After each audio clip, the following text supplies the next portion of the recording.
कि तुम भी घर पे बैठ जाओ, हम भी घर में बैठ जाते हैं करके। तो ये लॉकडाउन जो है ये किसी भी प्रशासन और किसी भी सरकार के लिए बहुत आसान बात है। आज हम आपके सामने कुछ ऐसी बातें रखने वाले हैं जिसके लिए मैं चाहूंगा कि औरंगाबाद की पूरी जनता ने हमें इस मुद्दे के ऊपर साथ देना चाहिए, क्योंकि किसी ना किसी के बाप की डेथ हुई, किसी ना किसी की माँ इस दुनिया में नहीं रही है, किसी के बच्चों का इंतकाल हुआ है। आज अगर ये मौतें हुई है तो सिर्फ कोरोना की वजह से हुई है, ये हम कतई नहीं कह सकते हैं। सरकार और प्रशासन की हलगर्जीपना कहिएगा, नेग्लिजेंस कहिएगा, या आपके हेल्थ डिपार्टमेंट, हेल्थ इंफ्रास्ट्रक्चर की तरफ जितना आपका ध्यान देना चाहिए था। हम पूरे आंकड़े के साथ आज के दिन आए हैं और पूरे आंकड़े आपको बताएंगे कि हमको आज कैसा मरने के लिए छोड़ा गया है।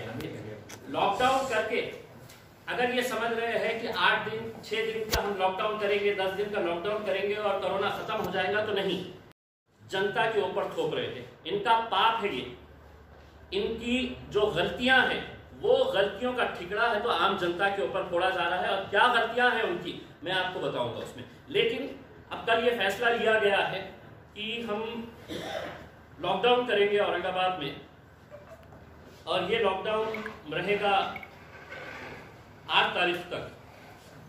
तो ये लॉकडाउन के अंदर क्या खुला रहेगा, क्या बंद रहेगा करके मैं पहले थोड़ा सा उनका जो नोटिफिकेशन आया है उसमें कुछ जो मुझे ऐसा लगा कि जिसके ऊपर किसी ना किसी को तो सवाल उठाना चाहिए करके।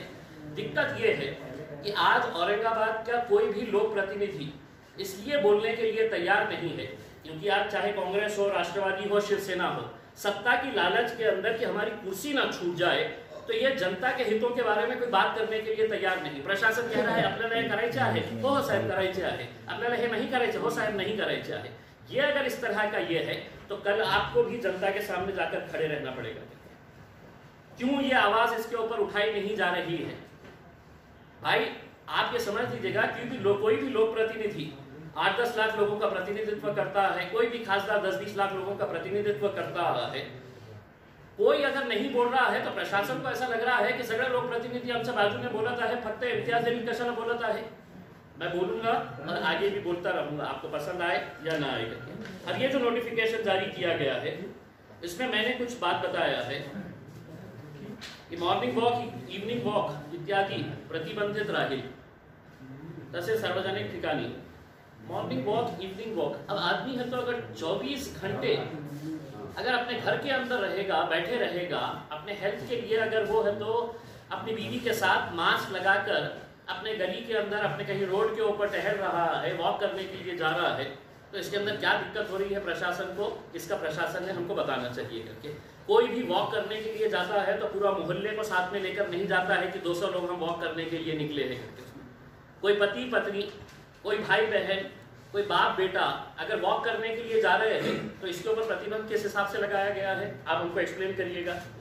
दूसरा ये है कि मंगल कार्यालय, हॉल, लग्न समारंभ, वाढदिवस, ये कार्यक्रम ये सब बंद रहेगे। या आदेशानुसार लागू करण्यात येत असलेल्या संचारबंदीच्या कालावधीत केवळ नोंदणीकृत विवाह, रजिस्टर्ड मैरिज अनुयोग्य असेल।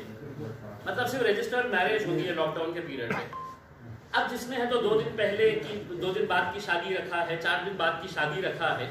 हम चाहेंगे कि प्रशासन ने फौरन आज का आज नोटिफिकेशन निकालना चाहिए कि जिसको भी शादी करना है 24 घंटे के अंदर प्रशासन शादी करके दे डालेगा आपको। अगर प्रशासन को ये नहीं मालूम है कि 1 महीने का समय लगता है नोटिफिकेशन देने के बाद शादी करने के लिए, तो आज आप निकाल दीजिएगा, हम भी इसका समर्थन करेंगे कि सब रजिस्टर्ड मैरिज 24 घंटे के अंदर हो जाएगी। आप ये जो बता रहे हैं कि अब ये इतने लॉकडाउन के पीरियड के अंदर सब रजिस्टर्ड मैरिज, आज अगर मैं रजिस्टर करा है तो 1 महीने के बाद का मुझे टाइम मिलेगा उसमें, ये रूल है। अगर वो रूल अगर बंद कर रहे हैं तो हम भी बोलेंगे ठीक है साहब, जाके रजिस्टर्ड मैरिज करवाइएगा। एक मैटर जो है धार्मिक स्थळे, सार्वजनिक प्रार्थना स्थळ संपूर्ण बंद रहते हैं। इसके मामले के अंदर जितने भी धर्मों के धर्मगुरु है इसके ऊपर ज़्यादा फैसला कर सकते हैं और उनका जो भी फैसला रहेगा वो सभी लोग इसको मानेंगे। ऑटोमध्ये फक्त 2 प्रवाशांना मास्क सह प्रवास अनुयोग्य राहील, 2 ही पैसेंजर्स रहेंगे। बसेस चालू रहने वाले हैं। अगर बसेस में अगर माँ बाप बेटा बेटी अगर बस से उतर रहे हैं तो उनको 2 ऑटो लेना पड़ेगा, 4 जने बैठ नहीं सकेंगे। सिर्फ 2 ही लोग बैठ के उसके अंदर जा सकते हैं उसमें। और इसका एक आगे एक भी कनेक्शन है, तो वो भी हम दिखाते हैं। एक अहम बात ये है कि ये उद्योग पूरा शुरू रहने वाला है। औरंगाबाद के अंदर अगर आप एक अंदाज़ा अनुमान अगर लगाएं तो कम से कम, मुझे एग्जैक्ट आंकड़ा नहीं पता है, लेकिन 2 लाख के करीब लोग सिर्फ बालूद जाते हैं करके मुझे ऐसा बताया गया है। इसके अंदर ये आंकड़े के अंदर 2 के 3 भी हो सकते हैं, लेकिन 2 लाख से किसी तरह के कम नहीं हो सकते हैं। इन्होंने ये कहा है अपने इसमें कि जो अबाधित आवश्यक औद्योगिक व इतर वस्तूची पुरवठा साखळी अबाधित ठेवण्यासाठी आवश्यक अशी स्थानिक अंतर जिला, ये इन्होंने कहा है कि इंडस्ट्री चालू रहेगी सारे प्रिकॉशंस लेकर। क्यों रहेगी? औरंगाबाद की इंडस्ट्रियल लॉबी बहुत स्ट्रॉन्ग है, आप उनके झुकाव के अंदर आ जाएंगे। ये 2 लाख 4 लाख जो मजदूर है, जो काम करने वाले हैं, एम्प्लॉइज है, इतने सारे लोग आपके अपने गलियों में बस्तियों के अंदर रहते हैं। मैं खुद देखता हूँ कितने कंपनी की बसेस मेरे घर के सामने से रोज जाती है, टीवी सेंटर के ऊपर, हड़को साइड के अंदर रहने वाले बसेस भर भर के जाते हैं। ये लोग वहाँ पर जाएंगे। और इसका भी एक आपको आगे मैं बताऊंगा, मुझसे ये होने के बाद आप पूछिएगा कि मैंने पिछले जो लॉकडाउन का पीरियड हुआ था उसके अंदर उद्योग का रोल कैसा था। कोरोना बढ़ाने के अंदर मैं आपको सबूत के साथ दिखाऊंगा, कोरोना को बढ़ाने के लिए यहाँ की एक बड़ी इंडस्ट्री ने कैसा अपना रोल अदा किया था, मैं डॉक्यूमेंट्स के साथ मैं आपको बताऊंगा। ई कॉमर्स सेवा उदाहरण अमेझॉन, फ्लिपकार्ट व तत्सम सेवा अत्यावश्यक व इतर घरपोच सुरू राहतील। क्यों? सिर्फ अमेज़न और फ्लिपकार्ट ने आपको क्या बोला है? बाकी मेरे मोहल्ले का जो दुकानदार है, अगर वो कोई सामान देना चाहा, आपने ये स्पेशल प्रिविलेज फ्लिपकार्ट और अमेज़न को क्यों दे रखा है? इनका इंटरेस्ट क्या है कि फ्लिपकार्ट और अमेज़न ने ही बाकी का ये देना चाहिए। अगर कोई फ्रूट वाला, कोई सब्जी वाला, कोई दुकान वाला अगर है तो आपके लॉकडाउन के जो टाइमिंग के बाद अगर देना चाह रहा है तो वो आप उसको अलाउ नहीं करेंगे। और सिर्फ यही 2 कंपनीज को क्यों अलाउ किया जा रहा है? महाराष्ट्र राज्य परिवहन महामंडळ खाजगी बस सेवेमार्फत नियमित व रात्रीच्या प्रवासी वाहतुकीस परवानगी राहील, यानी कि दिन और रात रहेगा उसमें। दूसरी तरफ आप ये कह रहे हैं कि ऑटो जो है वो सार्वजनिक तौर के ऊपर 3 व्हीलर्स बंद कर दिए गए हैं। स्थानिक सार्वजनिक व खाजगी बस सेवा, ट्रक, टेम्पो, ट्रेलर स्थानिक सार्वजनिक व खाजगी प्रवासी वाहने 2 चाकी, 3 चाकी व 4 चाकी परिशिष्ट बी मध्ये नमूद केलेल्या सूट व्यतिरिक्त संपूर्ण बंद राहतील। अब अगर बस में से कोई आदमी उतर रहा है सेंट्रल बस स्टैंड के ऊपर और उसको सिडको जाने का है और आप कह रहे हैं कि ये पूरी तरह से 3 व्हीलर्स बंद रहेंगे, तो इसके अंदर भी थोड़ी सी क्लैरिटी अगर आप लेकर आ गए तो ज्यादा बेहतर रहेगा।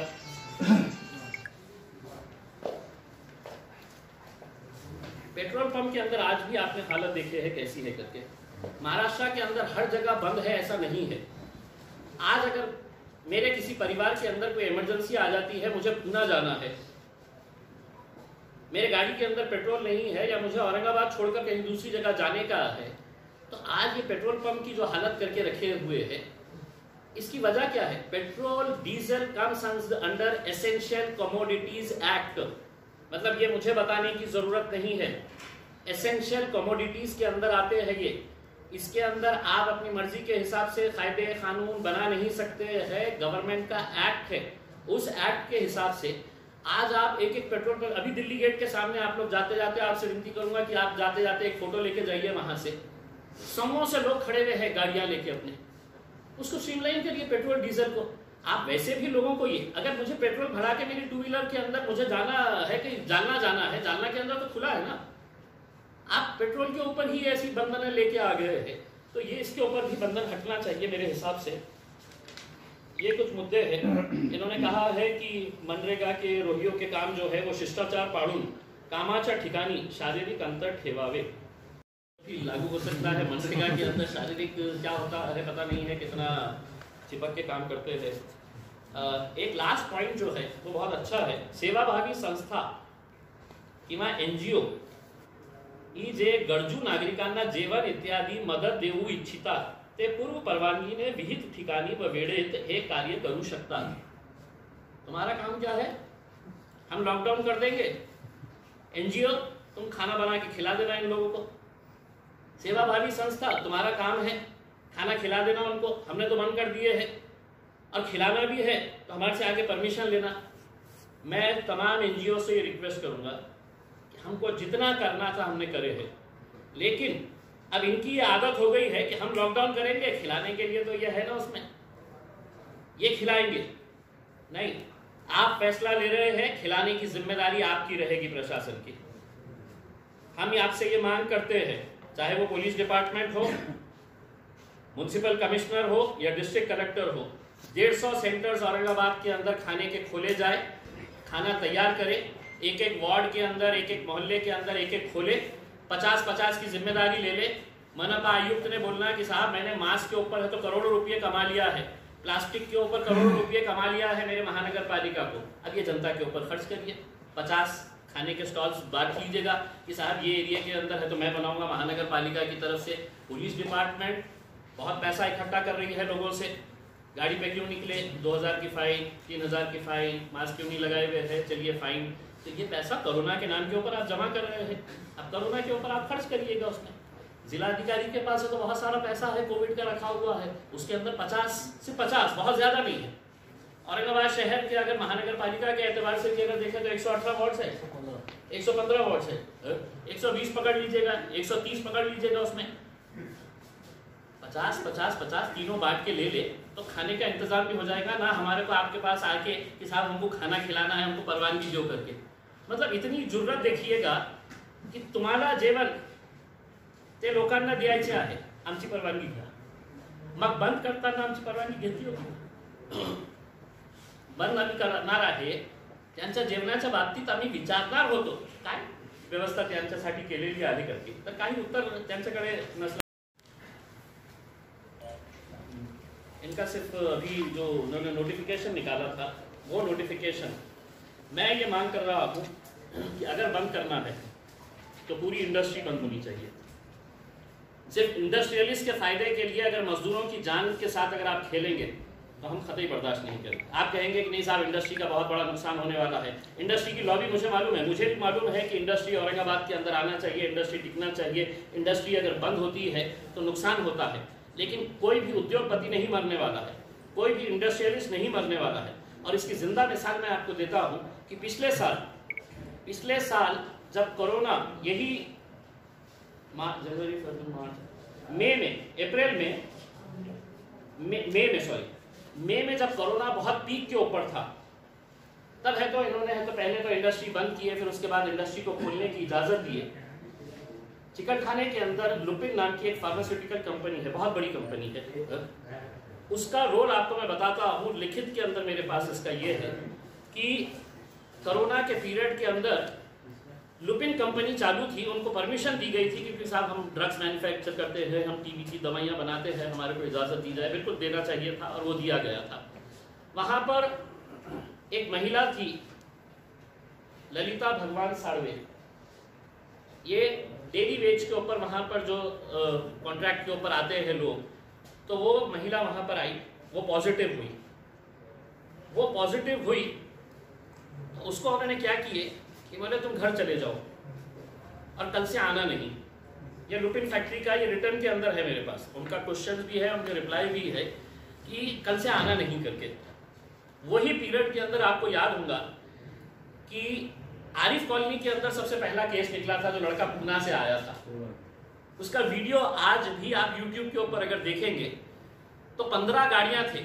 सबसे पहले डिविजनल कमिश्नर केंद्रेकर साहब की गाड़ी थी, फिर police commissioner, collector, municipal commissioner, पूरे अधिकारी, YouTube के ऊपर है। 15 गाड़ियां थे, गिन के ले लेना आपने, 15 4 व्हीलर्स गाड़ियां थे, जुई लाइट लगा के है तो आरिफ कॉलोनी के ऊपर पहुंचे थे, जैसा मानो है तो एक आतंकी पकड़ा गया है बहुत बड़ा करके। वो विजुअल्स आज भी है। ये महिला को बोला गया कि आप घर के ऊपर छोड़ दिया जाए। आपको याद होगा उसी पीरियड के अंदर सहारा हॉस्पिटल में एक पेशेंट एडमिट हुआ, उसको कोरोना नहीं था, वो घर चले गया, डिस्चार्ज होके घर चले गया। घर जाने के बाद वो पॉजिटिव पाया गया, तो प्रशासन को पता चला कि अरे ये वहां पे उस हॉस्पिटल के अंदर एडमिट था, तो इन्होंने सहारा हॉस्पिटल में गए और हॉस्पिटल जहां पर लोगों का ट्रीटमेंट हो रहा था वो सहारा हॉस्पिटल 15 दिन के लिए सील कर दिया गया था। 15 दिन के लिए। ये उसी पीरियड के अंदर जहां पर है तो लुपिन का ये पेशेंट पकड़ी गई थी। अब लुपिन ने तो अपना ये दिए कि नहीं साहब, हमने ये जो महिला के कांटेक्ट में 58 लोग आए थे, हमने उनको भी बोले थे कि थोड़ा सा सावधान रहना है करके। उस वक्त का गवर्नमेंट का नोटिफिकेशन था कि फौरन है तो एरिया सील हो जाना, उसके बाद है तो गवर्नमेंट ने डाला कि आपने उसको सैनिटाइज करना, इतने दिन बंद करना, पूरे एरिया को सैनिटाइज करके ये करना। जिस वक्त ये महिला पॉजिटिव पाई गई थी तो उस वक्त कोई सरकार की तरफ से ये नहीं था कि इंडस्ट्री में अगर कोई केस पॉजिटिव आता है तो क्या करना चाहिए, ये बाद में नोटिफिकेशन निकला था। इन्होंने क्या किए कि फ्राइडे के दिन या सैटरडे के दिन था, उनकी कंपनी को वैसे भी छुट्टी थी, इन्होंने 2 दिन है तो कंपनी बंद करे और तीसरे दिन से सबको बुला लिए, और बुलाने के बाद ये हुआ कि बोले हमने सैनिटाइज कर दिया। उसी वक्त मुझे ये मामला, पिछले साल ये मामला मेरे सामने आया, तो मेरे को ये सवाल पैदा हुआ कि मैं बोला इतनी बड़ी फैक्ट्री जिसके अंदर सौों से लोग काम कर रहे हैं, वहां पे एक केस पॉजिटिव आता है और महज है तो वो कहते हैं कि हमने सैनिटाइज कर दिया है और कंपनी चालू कर दी है करके। फिर सहारा को 15 दिन लॉकडाउन क्यों किया गया था? फिर जब एक केस निकला था तो 15-15 गाड़ियां अधिकारियों की वहां पर क्यों गई थी? ये एक सवाल पैदा होता है। तो इन्होंने बताया कि नहीं सर, हमने पूरे प्रिकॉशंस लिए हैं करके। अब एक सवाल ये था कि मैंने क्या करना, उस वक्त मुझे पता था ये जो महिला रहती थी ये मुकुंदवाड़ी संजय नगर, और आप लोगों को मालूम होगा कि उस पीरियड के अंदर सबसे ज्यादा हॉटस्पॉट अगर कोई था तो संजय नगर था। सबसे ज्यादा लोग प्रभावित थे तो वो संजय नगर का एरिया था।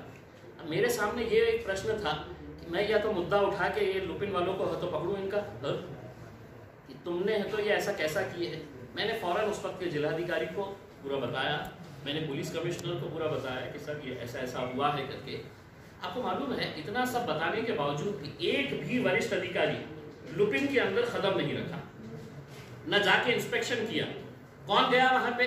तो पुलिस डिपार्टमेंट की तरफ से वहां पे मेरे ख्याल इंस्पेक्टर कोटे बोल के थे, वो गए, और एक शॉप इंस्पेक्टर नहीं फैक्ट्री इंस्पेक्टर गया वहां पे चेक करने के लिए।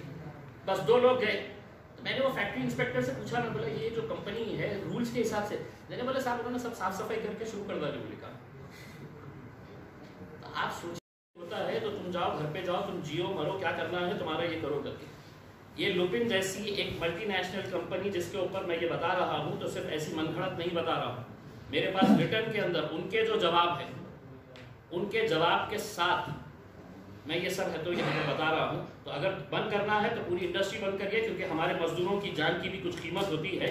आप सिर्फ इंडस्ट्रियलिस्ट की अगर जान की फिक्र कर रहे हैं तो वो मजदूरों को भी हम सड़कों के ऊपर लेकर आएंगे। अब जो आपकी जान बचाने के लिए ये सब काम कर रही है कि लॉकडाउन नहीं साहब, आपकी जान बहुत कीमती है, हमारे को आपकी जान बचाना है, कोरोना बहुत तेजी से फैल रहा है, तो मैं आपको बताता हूँ कि हमको वैसे भी मरने के लिए छोड़ दिया गया है। हॉस्पिटल्स के हालात क्या है आप अच्छी तरह से जानते हैं। किसी के रिश्तेदार होंगे, किसी ना किसी का घर वाला, किसी ना किसी का पड़ोसी, आपको भी एज अ पत्रकार लोग फोन करते होंगे कि साहब मुझे बेड दिलवा दीजिएगा, साहब यहाँ पर इलाज नहीं हो रहा। किसी ना किसी को तो हर रोज फोन आते होंगे, हमको तो 50 आते हैं इसमें। लेकिन सरकार का रवैया हमारे मेडिकल इंफ्रास्ट्रक्चर के ऊपर कैसा है ये मैं आपको आंकड़ों के साथ बताना चाहता हूं, और जिसके ऊपर अब हम एक आंदोलन करने के लिए जा रहे हैं। शासकीय वैद्य महाविद्यालय व रुग्णालय औरंगाबाद, यहाँ पर टोटल वैकेंसीज कितनी है आपको पता है? कर्मचारियों की, डॉक्टर्स की, नर्सिंग स्टाफ की, ये तमाम पत्रकारों ने आंकड़े लिखे, मैं पूरे हॉस्पिटल्स का आपको बता रहा हूं जो सरकारी है।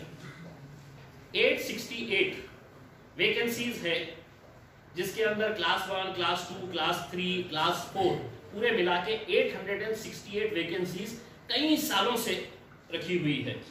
महानगर पालिका आरोग्य विभाग औरंगाबाद, इसके अंदर कितनी वैकेंसीज है? 83।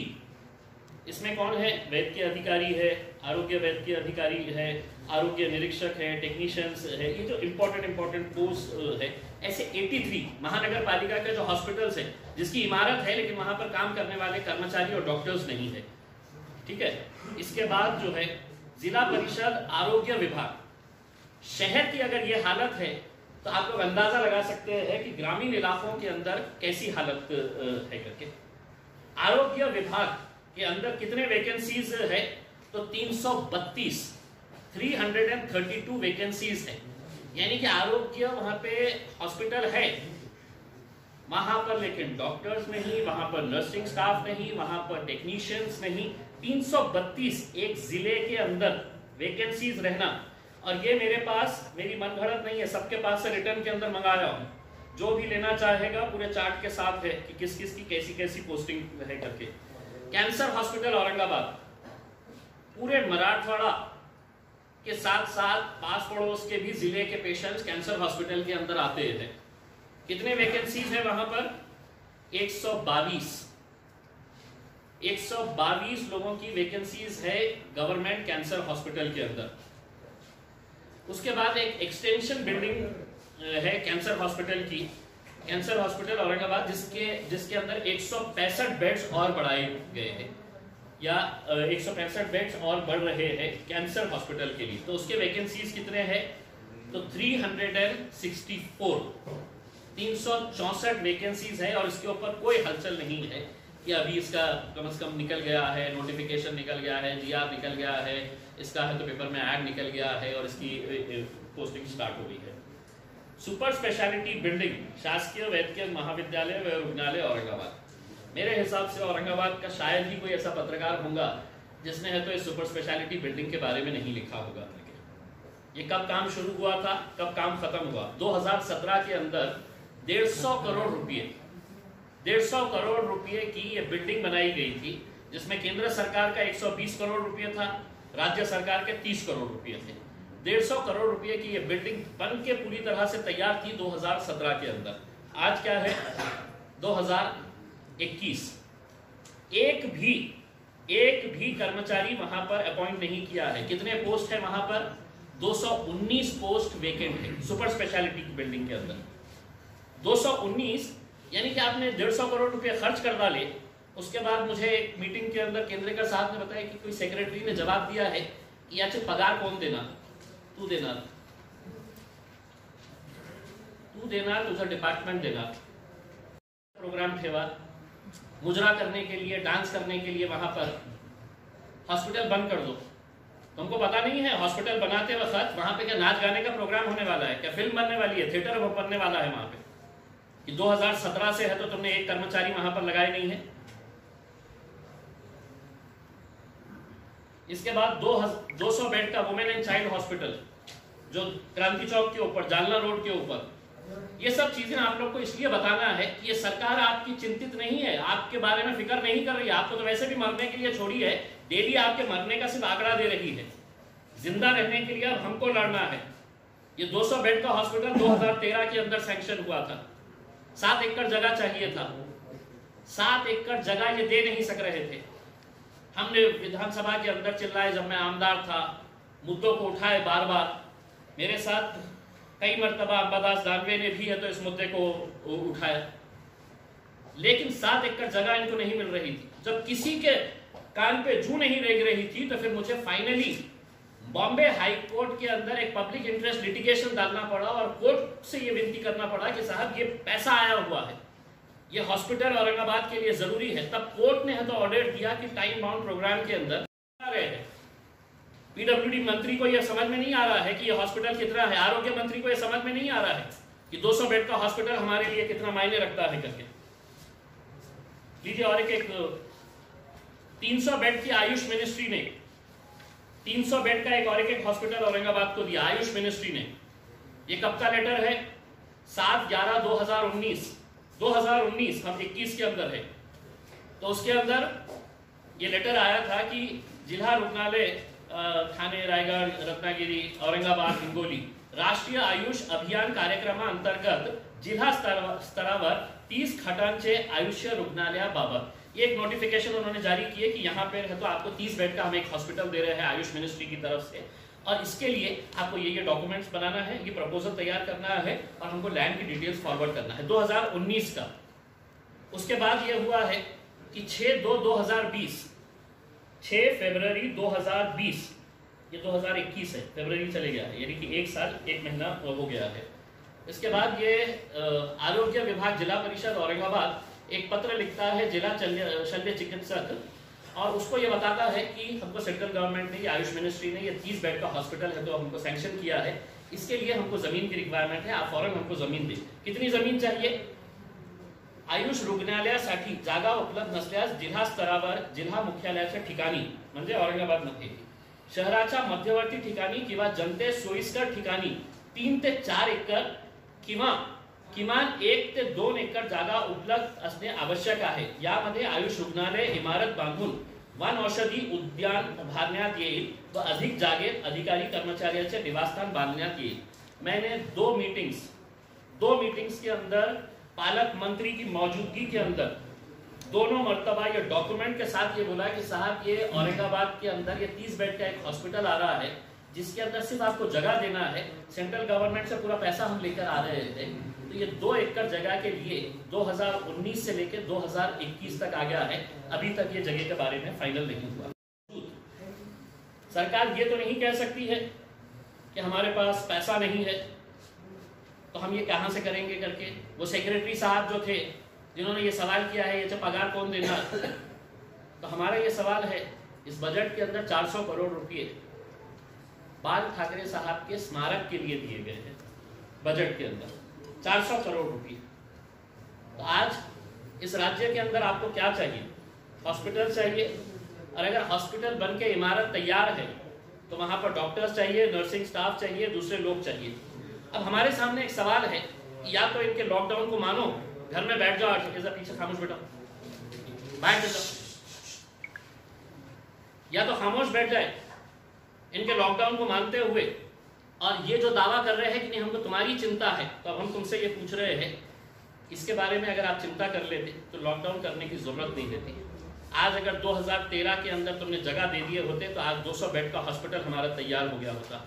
आज अगर सुपर स्पेशलिटी बिल्डिंग के अंदर 219 लोगों का तुम अपॉइंटमेंट कर दिए होते तो हमको दर भीख मांगने की जरूरत नहीं पड़ी होती। आज अगर 2019 के आयुष हॉस्पिटल के अंदर अगर किसी भी गरीब बस्ती के अंदर, किसी भी इलाके की गरीब बस्ती के अंदर अगर 30 बेड का हॉस्पिटल वहां पर अगर तैयार कर देते तो वहां पर हमारे को आज ये हालत नहीं होती है। ये हालत तुमने तैयार की है, सरकार ने तैयार किया है, और आज यही सरकार कह रहा है कि नहीं हमको तुम्हारी चिंता है, तुम घर में बैठो। अब हम घर में बैठेंगे नहीं। तुमके जितना करना था, तुमको जितना समय देना था, 1 साल बहुत समय होता है। अगर तुम करना चाहते तो 1 साल के अंदर कर लेते। नरेंद्र मोदी साहब से सीखिए, या ऐसे मौके के अंदर नरेंद्र मोदी साहब का देखिएगा कितना अच्छा वो है उनका कि लोग मरे, जिनको मरना है मरे, कोरोना से मरे, कैसे भी मरे।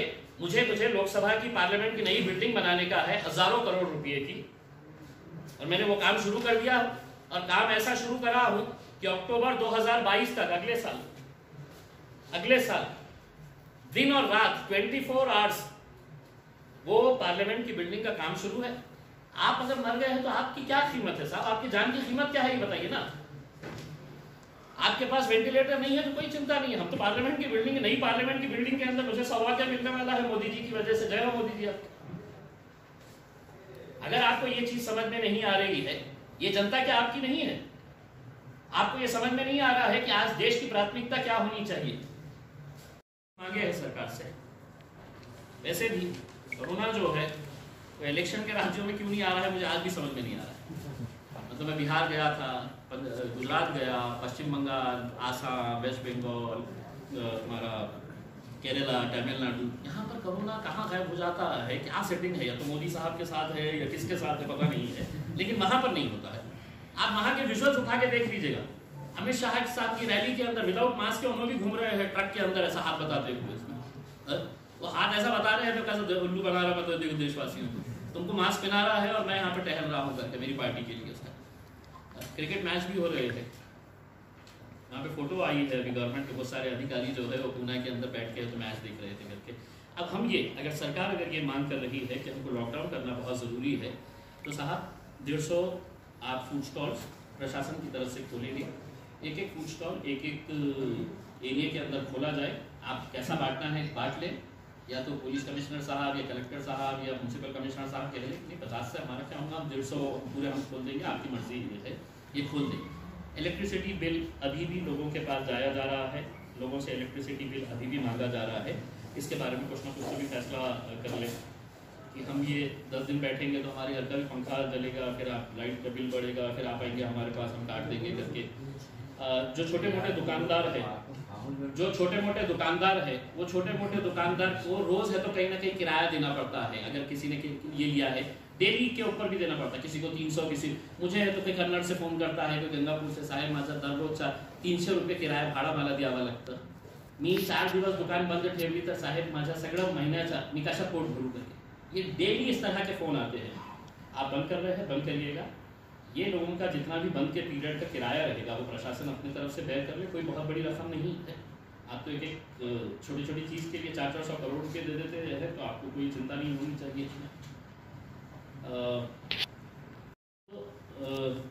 जो मैंने आंकड़े बताए हैं कि जो वैकेंसीज है, सबसे बड़ी दुर्भाग्य की बात यह है कि पश्चिम महाराष्ट्र के अंदर हमारे से ज़्यादा केसेस निकल रहे हैं, ऊना में हमारे से ज़्यादा केसेस निकल रहे हैं, लेकिन वहाँ के नेताओं ने वहाँ के हॉस्पिटल्स को पूरी तरह से तैयार करके रखा हुआ है। तो कहते हैं कि आपके पास तो कितने 1700-1800 निकल रहे ना, हमारे पास तो 5000 तक निकल रहे हैं, लेकिन हम लॉकडाउन नहीं करेंगे करके, क्योंकि उन्होंने वहाँ पर हमारे मराठवाड़ा के ही, ये औरंगाबाद की नहीं, मराठवाड़ा का दुर्भाग्य समझ लिया कि दोनों आरोग्य मंत्री जो है वो मराठवाड़ा से ताल्लुक़ रखते हैं।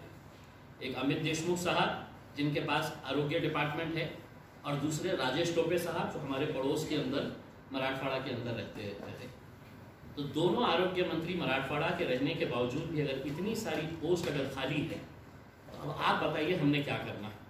अब हम खामोश नहीं बैठेंगे। और पिछले कल जब से ये नोटिफिकेशन निकला है, आप अगर लोगों की मांग अगर देखेंगे, चाहे वो सोशल मीडिया के ऊपर देखिए, मतलब नॉन स्टॉप लोगों के फ़ोन आ रहे हैं कि साहब ये वो देव न कर। हम चाहते हैं कि कोरोना ख़त्म होना चाहिए, लेकिन अगर आप सिर्फ 8 दिन के अंदर ये करेंगे और उसके बाद फिर हमको और 4 साल है तो सुपर स्पेशलिटी की बिल्डिंग खाली पड़ी रहेगी, हॉस्पिटल के अंदर कोई अपॉइंटमेंट नहीं होगा, कोई रिक्रूटमेंट नहीं होगा, तो वैसी ही परिस्थिति रहने वाली है। मरने वाले लोग जो है वो सिर्फ कोरोना से मरे नहीं है, आपकी गलतियों की वजह से भी मरे हैं, क्योंकि किसी को वेंटिलेटर नहीं मिला, किसी को बेड नहीं मिला। आपने वो तस्वीरें देखी होंगी कि एक एक बेड के ऊपर 3-3 लोग बैठे हुए हैं, 3-3 लोग जिनके ऊपर ये लगा हुआ है ऑक्सीजन का। कहाँ है वो तस्वीरें, है क्या? लेके आइए। तो वो लोग जो है वो कौन है? कोई गरीब लोग है ना उसमें, उनके बारे में कोई बात करेगा नहीं करेगा? ये आप लोगों ने फोटो देखे होंगे मेरे हिसाब से, सब में देखे होंगे। तो ये इसके बारे में किसी ना किसी ने अपील करना चाह रहा हूँ। कल हो सकता है ये कोरोना हमारे घर में भी आ जाए, हमारे परिवार को भी परेशान करे। जिसके पास पैसा है वो प्राइवेट हॉस्पिटल के अंदर चले जाएगा, लेकिन वो गरीबों के बारे में भी सोचना पड़ेगा जो इन सरकारी अस्पतालों के अंदर जाता है और वहाँ पर उसको पता चलता है कि बेड अवेलेबल नहीं है। किसी की माँ फर्श के ऊपर पड़ी हुई है, किसी की बहन है तो किसी के साथ है तो एक बेड के ऊपर पड़ी हुई है, क्योंकि उनकी सबकी जद्दोजहद जो है वो अपनी जान बचाना है, जिंदगी किसी तरह से बचाना है। 31 तारीख के दिन, 30 तारीख के दिन प्रशासन ने ये फैसला किया है कि हम लॉकडाउन औरंगाबाद में शुरू करेंगे। 31 तारीख के दिन दोपहर 3 बजे पैठन गेट से पूरे नियमों का पालन करते हुए एक एक व्यक्ति मास्क लगाए हुए हम पैठन गेट से जिलाधिकारी ऑफिस तक एक मोर्चा निकालेंगे। और इस मोर्चे के अंदर वो लोग शामिल रहेंगे जो ये मांग करेंगे कि तुम ये हमको बताओ कि ये पोस्ट कब भरने वाले हैं करके। कोरोना से लड़ाई के अंदर हम भी साथ देंगे, लेकिन अगर मरना वैसे भी है और ऐसे ही है तो हम लड़कर मरेंगे। औरंगाबाद के अंदर जो लोग अगर ऑटो रिक्शा वाले हैं तो पूरे ऑटो रिक्शा के साथ आप पैठन गेट से इस मोर्चे के अंदर शामिल होंगे। जो इंडस्ट्री के अंदर जाने वाले मजदूर हैं, काम करने वाले एम्प्लॉइज हैं, वो 31 तारीख के दिन अपने कंपनियों को ना जाकर आप इस मोर्चे के अंदर शामिल हुई, क्योंकि किसी ना किसी को कहीं ना कहीं खड़े रहने की जरूरत है। छोटे छोटे होटल वाले, दुकानदार, कारोबार, ठेला लगाने वाले, सब्जी तरकारी बेचने वाले, ये सभी लोगों को एक बार सड़क के ऊपर आना पड़ेगा। ये लड़ाई इसलिए नहीं रहेगी कि हम इनके लॉकडाउन का विरोध कर रहे हैं, नहीं, ये तुम्हारी असलियत हम खोल के रखे हैं। और ये बात तुम अपने मुख्यमंत्री को बताना कि ये जो लड़ाई है, ये जो मोर्चा है, वो इस बात के लिए है कि तुम ये 2000 टोटल कितने पोस्ट खाली है ये हमारे पास, तो 2048 पोस्ट जो है, जो जिला परिषद के अंदर है, जो महानगर पालिका के हॉस्पिटल्स के अंदर है, super speciality, Ghati hospital, cancer hospital, civil hospital के अंदर है, ये पोस्ट कब भरेंगे? जब तक हम सड़क के ऊपर आएंगे नहीं, आपको रोज सिर्फ आंकड़े सुनने को मिलेंगे प्रशासन की तरफ से कि इतने लोग आज मर गए हैं। आपको डराया जाएगा। अगर मरना वैसे भी है तो क्यों ना एक बार उन लोगों के लिए रास्ते के ऊपर उतरा जाए। तो मैं औरंगाबाद के तमाम लोगों से और तमाम राजनीतिक पार्टियों से ये कहना चाहूँगा, जिनके नेता बोल नहीं रहे हैं, मैं समझ सकता हूँ, लेकिन वो अपने कार्यकर्ताओं को उतारिए। ये मोर्चा इम्तियाज जलील किसी राजनीतिक पार्टी का नुमाइंदा बोल के नहीं कर रहा है। मी औरंगाबादचा खासदार या नात्याने माझी जबाबदारी आहे सर्व जिल्ह्याची। तो मैं वो जिले की जिम्मेदारी निभाते हुए मैं तमाम राजनीतिक पार्टी के लोगों के, तमाम जितने भी धर्म मजहब के लोग हैं, ये सभी लोगों से अपील करूंगा कि 31 तारीख के दिन, मुझे मालूम है कि ये जो पॅन्डेमिक ऍक्ट है, आपने नोटिफिकेशन निकाल दिए की तुम्ही कोणताही जुलूस काढू शकत नाही, तुम्ही हे करू शकत नाही, ते करू शकत नाही, माहित आहे आम्हाला सगळ्याला, तुम्ही आमच्यावर कारवाई करणार हे पण माहित आहे आम्हाला। लेकिन उसी पैंडेमिक एक्ट के तहत मैं प्रशासन को और सरकार को एक बात कहता हूं कि उसी पैंडेमिक एक्ट के अंदर प्रशासन को ये राइट दिया गया है कि आप कोई भी इंस्टीट्यूशन अपने कब्जे में ले सकते हैं, चाहे वो प्राइवेट रहो या कोई भी रहो। तो आपको अगर मालूम है कि घाटी आपके लिए है तो लोगों की सेवा नहीं दे पा रहा है, आप ले लीजिए ना, पूरे जितने प्राइवेट हॉस्पिटल्स औरंगाबाद के अंदर है उसको एक्वायर कर लीजिएगा, आप मॉनिटर करिएगा। आप में है हिम्मत इतनी कि जितने प्राइवेट हॉस्पिटल्स आप ले सकते हैं, कानून के तहत पैंडेमिक एक्ट के अंदर ये प्रोविजन है, आप पूरे प्राइवेट हॉस्पिटल्स एक्वायर कर लीजिएगा, आप मॉनिटर करिएगा कि बेड्स किसको देना है, किसको नहीं देना है, कितने बेड्स कहाँ पर अवेलेबल है करके। ये नहीं करेंगे और सबसे आसान तरीका कि लॉकडाउन लॉकडाउन लॉकडाउन, तो ये कब तक चलने वाला है। तो एक बार फिर से मैं आप लोगों से अपील करूंगा, ये औरंगाबाद का ही नहीं, ये हर जगह के लोगों के लिए एक वो बनना चाहिए कि देखिए औरंगाबाद के लोग खड़े रहे तब जाकर, क्योंकि कोई ना कलेक्टर गारंटी दे सकते हैं, ना डिविजनल कमिश्नर, ना म्युनिसिपल, ना पुलिस कमिश्नर गारंटी दे सकते हैं कि ये 10 दिन के बाद है तो कोरोना पूरी तरह से खत्म हो जाएगा करके। आप लिखित में दे दीजिएगा। आपको तो मैंने कहा हूं कि साहब ये आप इंडस्ट्री खोले रखेंगे, सुबह 6 बजे से 8 बजे तक ये चालू रहेगा, 8 बजे से 12 बजे तक चालू रहेगा। अगर आपको चेन तोड़नी है तो आप 3 दिन 4 दिन 5 दिन का कंप्लीट लॉकडाउन करिए, कंप्लीट। इंडस्ट्री भी बंद रहनी चाहिए, हर चीज बंद रहनी चाहिए। हम देते हैं, आपको सपोर्ट करते हैं, लेकिन नहीं, इंडस्ट्री को हम कैसा सताएंगे, इतनी बड़ी लॉबी है, उनको कैसा हम नाराज करेंगे। प्राइवेट हॉस्पिटल्स का हम कैसा एक्वायर करेंगे, इतनी बड़ी लॉबी है उनकी, अपनी मर्जी से वो जितना बिल चाहे वो बना रहे हैं, पेशेंटों को लूट रहे हैं, ये सब आप जानते हैं।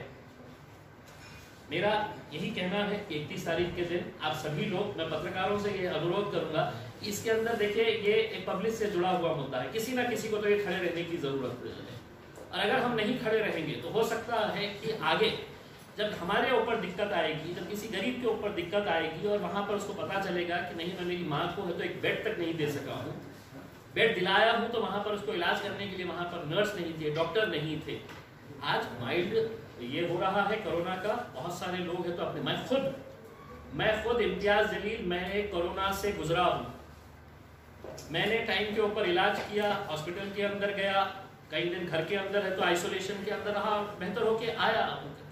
मैं औरंगाबाद के नौजवानों से खास तौर से ये अपील करना चाहूंगा कि जितने भी लोग मरने की खबर आ रही है वो उनके पिताजी हैं, उनके वालिद हैं, उनके दादा हैं, उनके नाना है, यानी कि सब बुजुर्ग लोग जो उम्र जिनकी हो गई है वो लोग हैं।